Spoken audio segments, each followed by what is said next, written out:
Hello, everyone. The United States just asked Canada for a $573 billion railway bailout. Not offered one, asked for one. The most powerful economy in the history of the world, the nation that has spent 2 years imposing tariffs, trade restrictions, sovereignty violations, and sustained economic coercion on its closest ally, just asked that ally to please restore the freight rail service that American industry depends on to function. Because the North American railway system, it turns out, is Canadian. The trains are Canadian. The tracks are Canadian. The logistics networks that schedule the movement of American grain, American auto parts, American crude oil, American chemicals, American lumber, and American consumer goods are headquartered in Montreal and Calgary. 2 of the 7 Class 1 railroads in North America, Canadian National Railway and Canadian Pacific Kansas City, are Canadian-owned, Canadian-operated companies that run extensive networks inside the United States, on American soil, carrying American freight, and connecting American cities. When Canada redirected its trade away from the United States toward global markets, the railways followed the trade. The trains that used to run south to Chicago, Detroit, and Memphis are now running east to Halifax and Montreal, and west to Vancouver and Prince Rupert, because that's where the demand is. And American factories can't get parts. American farmers can't ship grain. American refineries can't receive crude. American retailers can't stock shelves. The estimated cost of the disruption, the backed-up freight, the idle production, the rotting grain, the cascading inefficiencies spreading through every sector of the American economy is $573 billion over 3 years.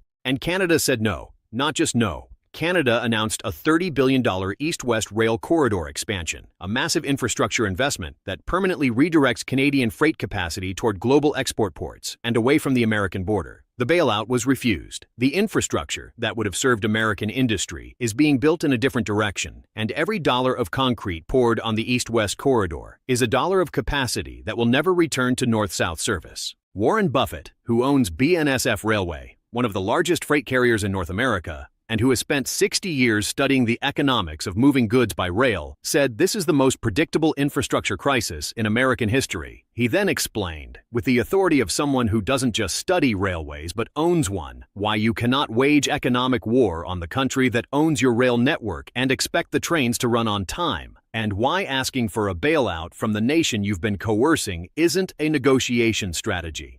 It's a confession. The line being called the most humiliating sentence ever directed at an American president by an allied leader is the 9 words Carney delivered when asked whether Canada would consider Trump's railway stabilization proposal. You don't get to break it and then ask us to fix it. When you understand how the North American railway system actually works and who owns it, how the trade war cascaded into a rail logistics collapse that nobody in Washington modeled, what $573 billion of damage looks like on the ground across every major American industry, why Trump asked for a bailout, and what the request reveals, what Canada is building instead of restoring service, what Buffett said about the most basic law of transportation economics, and why American farmers and factory workers in swing states are the ones paying the price, you'll understand why this isn't a logistics disruption. It's the moment the most powerful economy on Earth discovered it can't move its own goods. To understand how the most powerful economy on Earth ended up asking its neighbor for a railway bailout, you have to understand something that almost nobody, including apparently the people who designed the trade war, knew about how goods actually move in North America.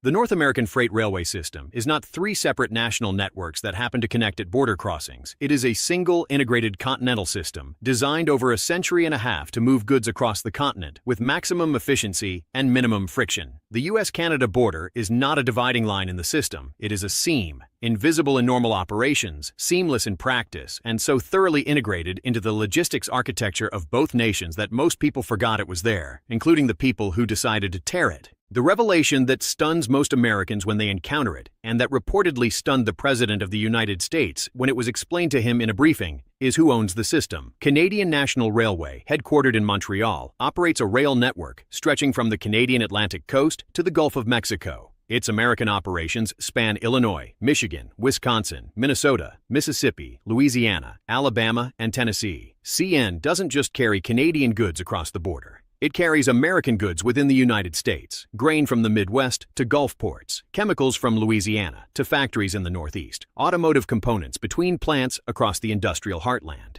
Canadian Pacific Kansas City, headquartered in Calgary, was formed by the merger of Canadian Pacific Railway and Kansas City Southern, creating the only single-line rail network connecting Canada, the United States, and Mexico. CPKC operates across the American Midwest, the Southern Plains, the Gulf Coast, and into Mexico, carrying everything from potash to petroleum to intermodal containers. These are not small operations supplementing an American-dominated system. CN and CPKC are two of the 7 Class I railroads in North America, the designation reserved for the continent's largest freight carriers. Together with their Canadian domestic operations, they control a substantial share of all cross-border freight movement. They own the track, the locomotives, the rolling stock. They employ the crews, set the schedules, allocate the capacity, and make those decisions in Canadian boardrooms under Canadian corporate governance, reflecting Canadian commercial interests.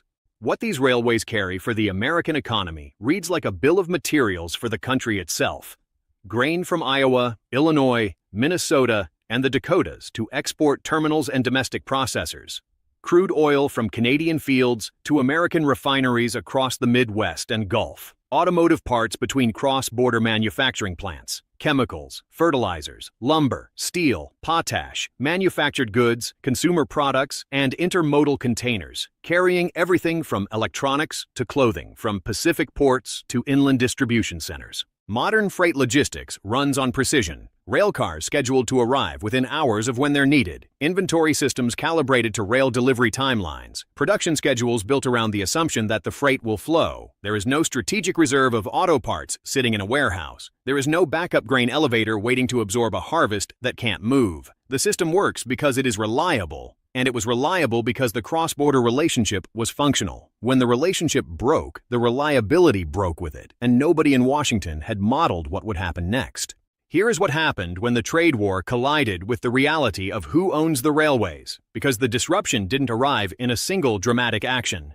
It arrived the same way every crisis in this confrontation has arrived, through cascading, compounding, second-order consequences that the architects of the trade war never considered because they never looked past the first-order effects of their own policies. As Canada systematically redirected its exports away from the United States and toward global markets, the European Union, the United Kingdom, Asia, the Indo-Pacific, demand for north-south cross-border rail capacity declined. Fewer Canadian goods heading south means fewer trains heading south. Simultaneously, demand for east-west rail capacity surged. Canadian producers needed to move goods to port cities for ocean export to the new markets replacing American buyers. Halifax, on the Atlantic, Montreal, Vancouver, and Prince Rupert on the Pacific. The ports were growing. The rail traffic to the ports was growing. And CN and CPKC, as rational businesses responding to market signals, reallocated capacity accordingly. More trains heading east and west, fewer heading south. The reallocation wasn't ordered by the Canadian government. It wasn't a political decision. It was a commercial one. Capacity follows demand. Demand follows trade. And trade had been deliberately, systematically redirected by the very tariffs and restrictions that the United States had imposed. The compounding effect was devastating. Canada's various trade countermeasures, energy restrictions, mineral export controls, agricultural redirection, auto parts protocols, all reduced the volume of goods crossing the border by rail.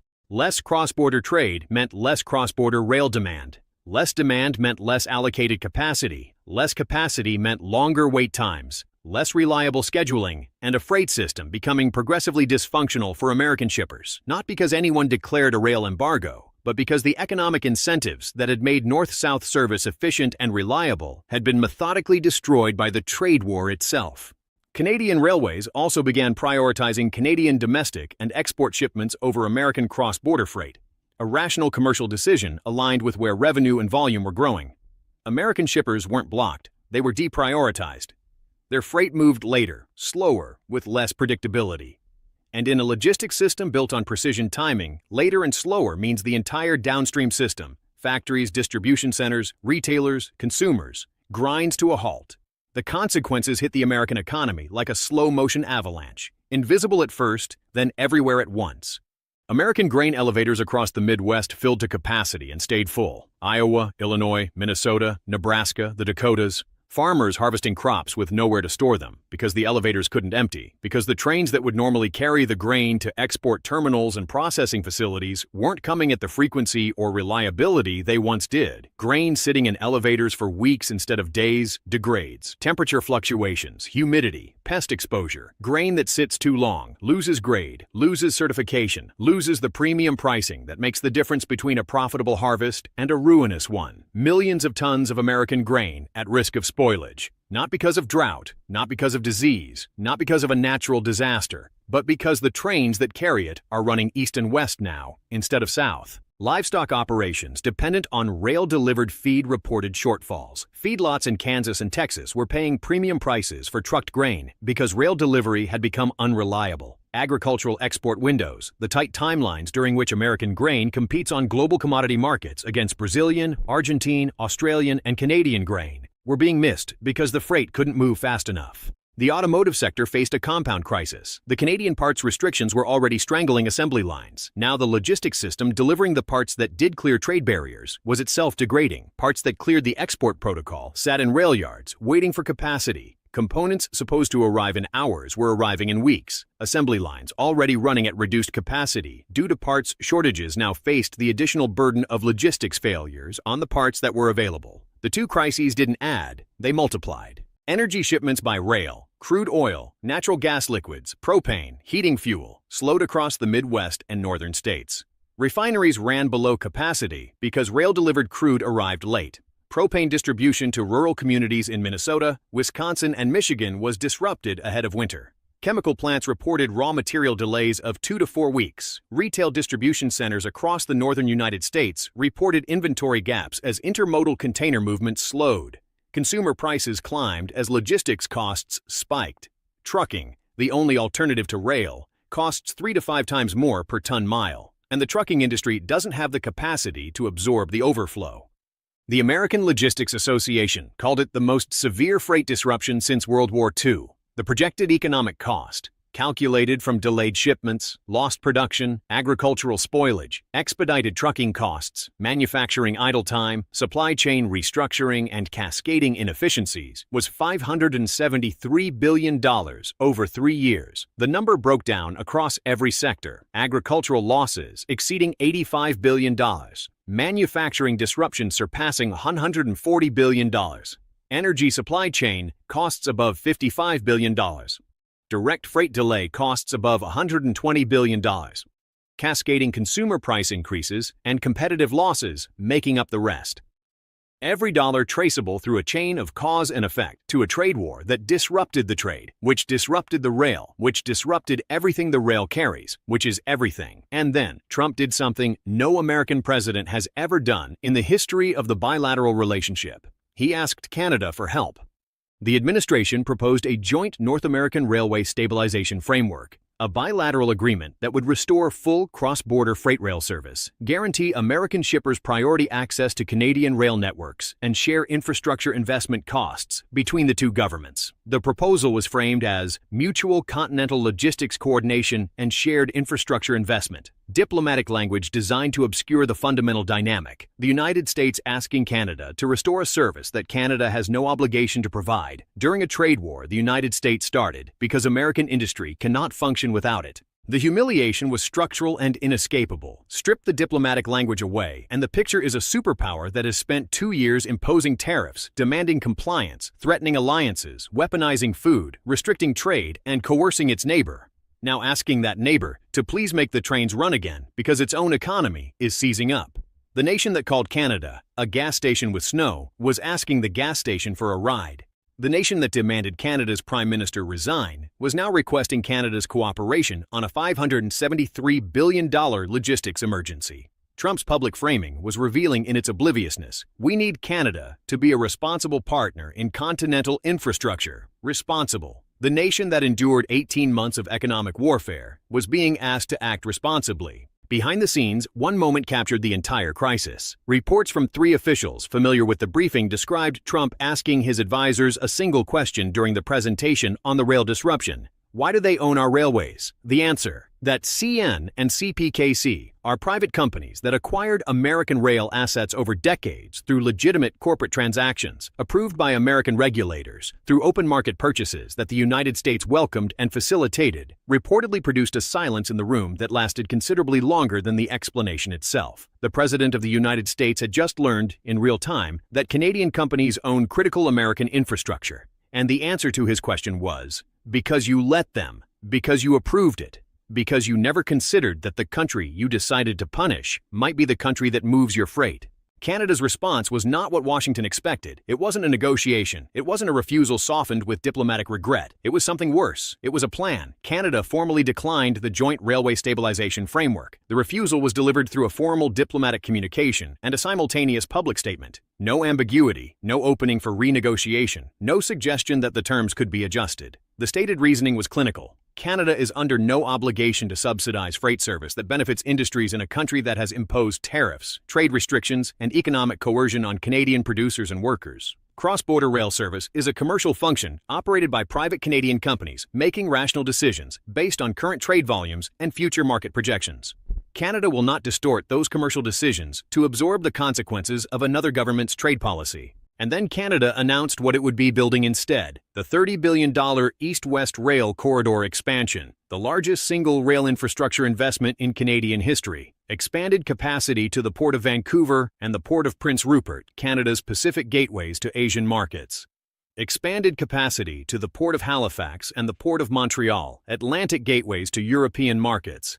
New intermodal terminals connecting inland production centers to both coasts. Double tracking and capacity upgrades on the transcontinental main lines, and the provision that connected everything: new rail links integrating the East-West Corridor with Canada's Arctic shipping infrastructure, creating a single logistics chain from Canadian mine to Canadian rail to Canadian port to Arctic shipping corridor to global customer, with the United States nowhere in the chain. Every dollar of East-West infrastructure is a dollar of capacity that serves Canadian global exports. Every ton of freight capacity added to East-West service is a ton not available for North-South cross-border service. Canada isn't just refusing the bailout. Canada is building the infrastructure that makes American rail dependency permanent, because the new East-West capacity will generate its own revenue, attract its own shippers, and create its own demand. The East-West Corridor doesn't need the old North-South traffic to be economically viable. It is self-sustaining, and self-sustaining infrastructure doesn't get torn up because someone else's politics change. CN and CPKC issued statements supporting the expansion and confirming that capacity allocation decisions are made on commercial grounds. Where demand grows, capacity follows. Demand is growing east and west. Demand is declining north-south. The railways are following the market. The market was reshaped by the trade war. The trade war was American policy. The circle closes itself. Here is why the bailout refusal isn't the worst part. The worst part is what comes next, because rail infrastructure, once built, doesn't unbuild. Track once laid defines logistics patterns for generations. Intermodal terminals once constructed attract warehouses and distribution networks that cluster around them. Port expansions attract shipping lines that build schedules around the new capacity. The East-West Corridor, once operational, becomes the gravitational center of Canadian logistics, and everything orbits around it. Canadian exporters that currently use North-South rail will be offered faster, cheaper, more reliable East-West alternatives to global markets. Once they restructure around the new corridor, they don't restructure back. And the capacity math is zero-sum. CN and CPKC have finite fleets, finite rolling stock, finite crews. Every train on a new east-west route is a train not available for a north-south run. The corridor doesn't just compete with north-south service, it cannibalizes it. Year 1, the disruption is painful but manageable. Year 3, with the east-west corridor partially operational, north-south capacity has been structurally reduced. Year 5, fully online, the north-south network operates at a fraction of its former volume. Year 10, the continental logistics map has been permanently redrawn, east and west, not south. Warren Buffett addressed it, and unlike every previous moment in this crisis, Buffett wasn't speaking as an outside observer applying business wisdom to geopolitics. He was speaking as a railway owner. BNSF Railway, one of the largest freight carriers in North America, is a Berkshire Hathaway company. Buffett has spent more time studying the economics of rail freight than perhaps any living investor, and what he said carried the authority of someone who doesn't just understand the theory, he lives it. The most expensive thing in transportation is infrastructure you don't own, Buffett said. Because infrastructure you don't own can be redirected, repriced, reprioritized, and repurposed. And you have no vote. You are a customer. And customers who abuse the relationship discover this the hard way. He went directly to the ownership question. I've been in the railroad business for over a decade through BNSF. I know what it costs to lay track. I know how long it takes to build capacity. Decades, not years. And I know something that was apparently not known in the White House. 2 of the 7 class-1 railroads in North America are Canadian companies. They own the track, they own the locomotives, they operate inside the United States on American soil, carrying American goods between American cities. But they are Canadian companies making decisions in Canadian boardrooms based on Canadian commercial interests. And Canadian commercial interests, after 2 years of American trade war, point east and west, not south. On the bailout request, asking Canada to restore rail service while maintaining tariffs is like asking your landlord to fix the plumbing while you're refusing to pay rent. The rail service reflected the trade relationship. The trade relationship was functional. $2 billion a day crossing that border, freight flowing in both directions, railways running at capacity because the trade justified the capacity. The trade war destroyed the trade, reduced volumes, freed capacity, and freed capacity was reallocated to where demand was growing. That's not a Canadian conspiracy. That's the market, and asking Canada to override the market to subsidize American industry, while American policy is what destroyed the market in the first place, isn't a stabilization framework. It's an absurdity. On the why do they own our railways question, because they bought them on the open market through legitimate corporate transactions that American regulators approved. CN and CPKC didn't sneak in. They invested, they acquired, they built, over decades, with American approval at every step. And now the nation that approved every one of those transactions is angry that the companies it welcomed into its infrastructure are making commercial decisions that reflect the trade environment the American government created. You approved the ownership, you created the environment, and you're upset at the result. That is not a policy failure. That is a comprehension failure. On the east-west expansion, the $30 billion east-west corridor is the most strategically intelligent rail investment on the continent. And I say that as someone whose railway competes with it, because I understand what it does. It creates permanent infrastructure connecting Canadian production to global markets via world-class ports and Arctic shipping routes. Once operational, every Canadian shipper has a choice. Ship south through a tariff-disrupted, politically hostile American market, or ship east and west to global markets through new, fast, reliable infrastructure. That's not a difficult decision, and once the shippers decide, the capacity follows. And once the capacity follows, the north-south network runs on whatever's left, which won't be enough. Buffett's closing was devastating in its simplicity. You cannot wage economic war on the country that owns your railways and expect the trains to run on time. That is not economics. That is not trade theory. That is common sense. And common sense just sent the United States a $573 billion invoice. The fallout was hitting every dimension of the American economy simultaneously because railways touch everything, and everything was breaking at once.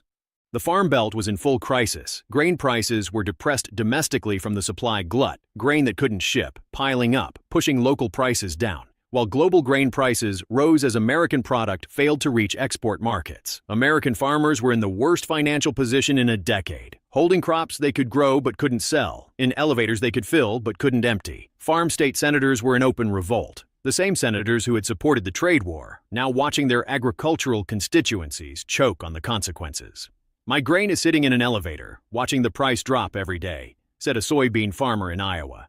The train that was supposed to move it 3 weeks ago hasn't come. Nobody can tell me when it will. I've got a loan payment in 40 days and nothing to sell. I'm watching Canadian wheat move east on CN's main line to Halifax for export to Europe.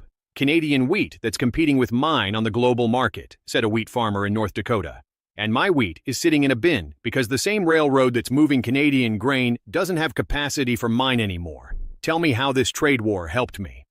Auto plants were compounding parts, restrictions with logistics failures, a double crisis. Energy shipments were disrupted ahead of winter. Chemical production was delayed. Retail shelves were thinning. Consumer prices were climbing. And the political geography was precise. Iowa, Illinois, Minnesota, Wisconsin, Michigan, Ohio, Indiana, the Dakotas, agricultural states, manufacturing states, swing states, the states that decide elections, the workers being sent home, the farmers watching grain rot, the communities feeling the squeeze, the exact voters the trade war was supposed to help. And then Carney addressed the bailout request publicly. The tone carried something the nation hadn't heard from him in this context. Not anger, not strategic cold, but something closer to disbelief. The controlled incredulity of an economist watching someone demand a subsidy for a crisis they manufactured. He spoke first to the refusal, clinical, factual, 2 sentences that left nothing to negotiate. Canada has formally declined the proposed Joint Railway Stabilization Framework. Cross-border rail service is a commercial function operated by private Canadian companies responding to market conditions shaped by American trade policy. Canada will not intervene in commercial decisions to subsidize the consequences of that policy. Then the reframe, delivered with the measured patience of someone who has explained this before and knows he will have to explain it again. I want to be clear about what is happening and what is not happening. Canada did not disrupt American rail service. Canada did not order CN or CPKC to reduce cross-border capacity. No government directive was issued. What happened is simpler and more fundamental than any conspiracy. The trade war reduced cross-border trade, reduced rail demand, reduced demand, freed capacity. Freed capacity was reallocated to where demand is growing, toward Canadian ports, toward global markets, toward the customers who are buying what American tariffs prevented Americans from buying. This is not an attack. It is a consequence, and consequences do not require bailouts. They require the people who cause them to stop causing them. Then, the pivot. His voice carried an edge that cut through the clinical tone for the first time. The United States imposed tariffs on Canadian goods, restricted Canadian exports, pressured manufacturers to leave Canadian soil, demanded our Prime Minister resign, weaponized food against our families, threatened our alliances, called our country a gas station, and is now asking us to subsidize the restoration of freight rail service so that American industry can function. The request answers its own question. If American industry cannot function without Canadian railways, then perhaps American trade policy should not have been designed to punish the country that owns them. He paused. The room was silent, with the weight of what had just been said. Then, quieter, with the finality of someone who has already poured the concrete. The railways reflected the relationship. You broke the relationship. The railways followed. If you want the trains to run, rebuild the relationship. We are not going to subsidize the consequences of your choices while you continue making them. We are building our own future, East and West. The line trended globally within minutes, but the phrase that generated the deepest commentary wasn't the defining quote. It was the directional statement, East and West. Two words that describe the physical reorientation of a nation's entire logistics infrastructure. Not a metaphor, not a rhetorical flourish. A bearing, a compass heading, a declaration made literal in $30 billion of rail infrastructure. Canada's economic future points toward the oceans and the world beyond them, not toward the border and the nation on the other side of it. East and West, the direction a country faces when it has decided to stop looking south. So here is where we stand. The North American Freight Rail Network, built as a single integrated continental system, substantially owned and operated by two Canadian railway companies, is fracturing under the weight of trade disruptions caused by American policy. Grain is rotting in Midwest elevators. Auto plants are compounding parts shortages with logistics failures. Energy shipments are disrupted ahead of winter. The projected cost is $573 billion over 3 years. Trump proposed a joint stabilization framework, asking Canada to restore the freight service American industry depends on. Canada said no and announced a $30 billion east-west rail corridor expansion that permanently redirects Canadian freight capacity toward global markets.